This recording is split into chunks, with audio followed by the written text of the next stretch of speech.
গুরুত্বপূর্ণ 20টি ইডিয়মস এবং ফ্রেজ। ক্রাই ইন উইল্ডারনেস, অরণ্যে রোদন। To cut a fine figure, নিজের সম্পর্কে চমৎকার ধারণা দেয়া। কল ইন কোশ্চেন, সন্দেহ করা। কাট অ্যান্ড ড্রাই, পূর্বে মীমাংসাকৃত। ক্যাট স্লিপ, ঘুমের ভান করা। কুক দ্য বুকস অথবা কুক দ্য অ্যাকাউন্টস, অর্থ নিজের সুবিধার্থে হিসাব কারচুপি করা।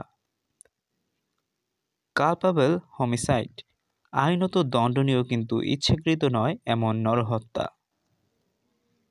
ক্যাচ এ টার্টার, শক্ত লোকের পাল্লায় পড়া। কল ইট এ ডে, কাজ বন্ধ করা। ক্র্যাক দ্য হুইপ, কাউকে কঠিন কাজ করাতে কর্তৃত্ব ব্যবহার করা।